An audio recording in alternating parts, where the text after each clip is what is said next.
Hello, this is Mega Marie coming to you with a anime review. So I have been watching an anime called My Dress Up Darling, and I have really been enjoying this. There is a manga for it, and I do look forward to reading it because the anime is so good. And typically, when an anime is really good, the manga is even better because you get even more in depth with the details. So as I'm reading this, watching this. First off, the art is beautiful. It's beautifully done. Um, it feels very lifelike. Um, it's just beautiful color, very beautifully done.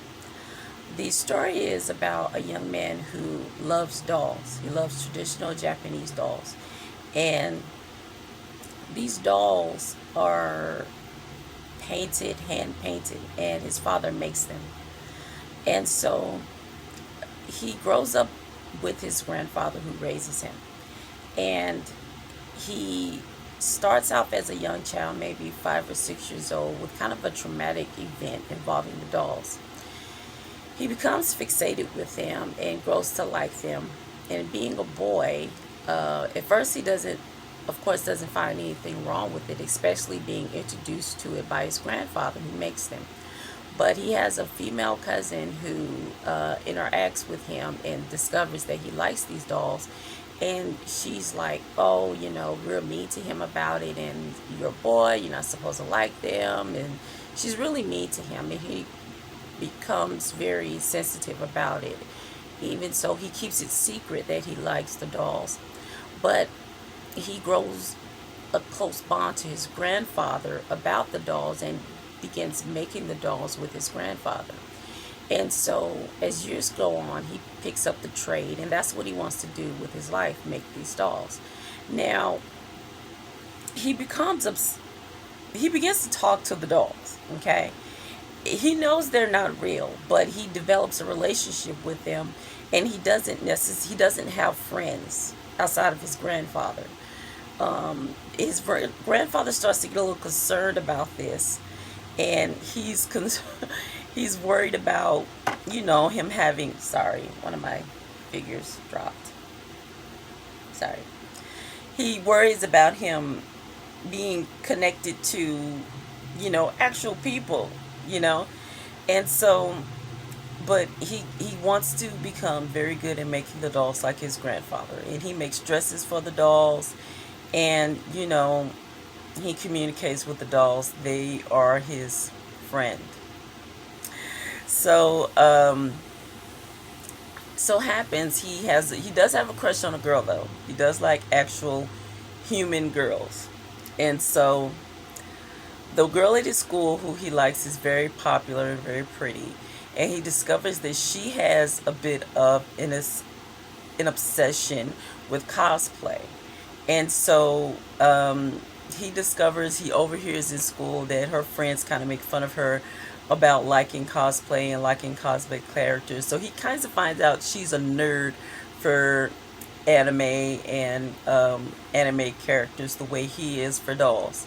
And he likes it about her, and he likes that, he hears that she says she likes people that likes what they like and don't care what other people think, and he likes her confidence, and that makes him feel even more connected to her, but he's still terrified to speak to her or anybody.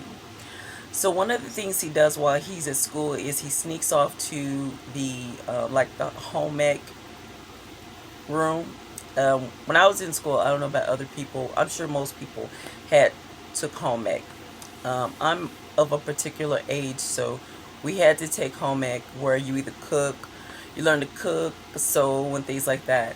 So they have something similar to that, like a sewing room, and he would always go in there and use their sewing machine.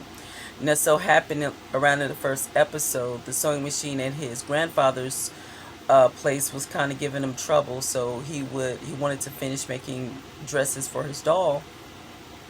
So he was using the sewing machine at school, and so he had his little doll tucked away, hidden with him at school and making clothes for her. And then he happens upon the girl that he likes.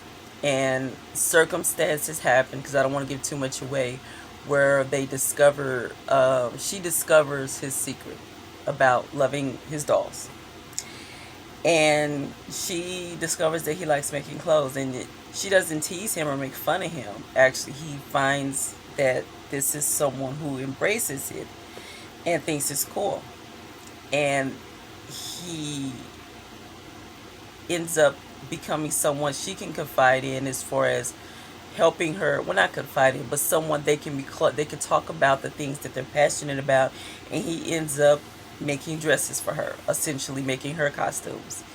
And she's never made costumes for an actual girl before, or an actual person, and that has its own challenges, but they bond in this experience, and that pretty much is what is that's what the story is about, their relationship in making these outfits, and the different things that they discover about each other, and the shenanigans that goes into her introducing him into cosplay, and just him developing social skills and connecting with someone other than his dolls and his grandfather.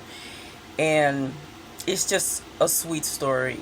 Is there a creep factor on his part? I've heard some people say that. Some people, when they're talking about the manga, I don't think so. I don't think so at all. I mean, I don't. I just think that he's somebody who likes his dolls, and then he dresses her up. It I don't think there's anything wrong with, because I think that when people first heard the premises of the story, if you don't watch the anime or don't read at least the first manga, you would think that he's like, dressing up girls, and is something weird about that, but it's not. Actually, the he she's leading this whole thing. This is her thing, and he has his own thing, and both of them come together, um, because they both have a thing that they're into, and then a friendship is developing because of the thing that kind of makes them kind of quirky to everybody else, makes them have something in common with each other, and thus a relationship is evolving. And I think that that's sweet, and I think that is cool, and that's what I like about it. And I'm really excited to dive into the manga, because I know that it's going to have even more story, more details to the story, and get you more in depth, because it has more room to breathe. The story has always going to have more room to breathe in a manga than it would have in an anime.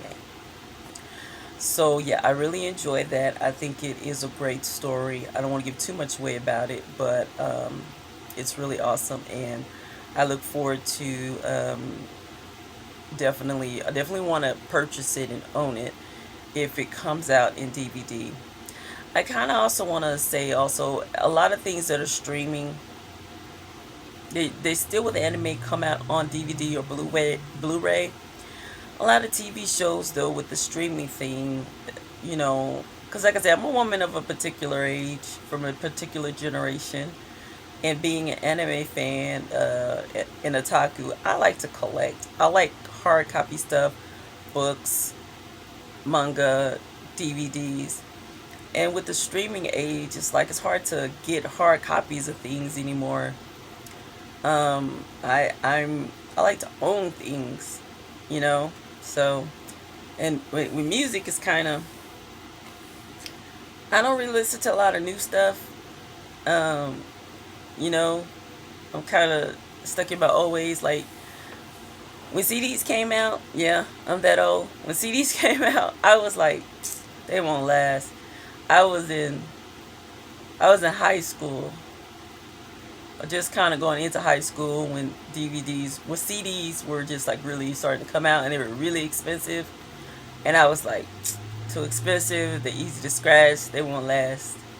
They did, but I was still buying cassettes for a long time. It took me a long time to give up buying cassettes. Um, and so I still have CDs. um, because I like the books. I like the having the book, the art, and see. I like that. I like collecting. So when different shows come out, particularly shows like Bosch from Amazon, that's like one of my favorite television shows. And the first 4 seasons I was able to purchase on DVD, but I had to get them um, from Australia. Australia imported because they had no, and I could only get the first 4 seasons, but the rest of them I can't get on DVD because Netflix wants you to. I mean, Amazon only wants you to stream them. So, and there are other shows that, if it comes on certain streaming networks or original streaming, good luck being able to get them on DVD. When things are streaming, they want you to only stream them, and they're not going to provide you with a DVD version of it. So, only like old school stuff. But the thing about music is like a lot of new school stuff I don't even listen to the stuff that's new because I'm at that age where I stopped listening to new music so long ago that all the stuff that I listen to regularly is on a DVD. I mean CD anyway. I've own it. It's like I can. Yeah, I'm not gonna be list. I don't listen to new stuff. So very rarely. And if I do come across a song that some kind of way somehow I happen to hear it and like it, I'll buy that one song, but it's very rare. But anyway, that was my little mini rant about getting things. But I'm still glad that with anime, it's they you can still get things, you can still buy them. There's still ways to you can still because it's always going to be that market, Blu-ray. You know, it can be expensive, but you can still get it because of that type of market and the various options to buy it, import or the experience of DVD of Blu-ray and things like that. So hopefully, I think that it'll be possible to probably get my Dress Up Darling on Blu-ray, but I'm gonna see. That's something I want to collect. Definitely want to collect. So, all right, that's my video, and thank you for watching. And I look forward to coming to you guys again with a new video. Peace.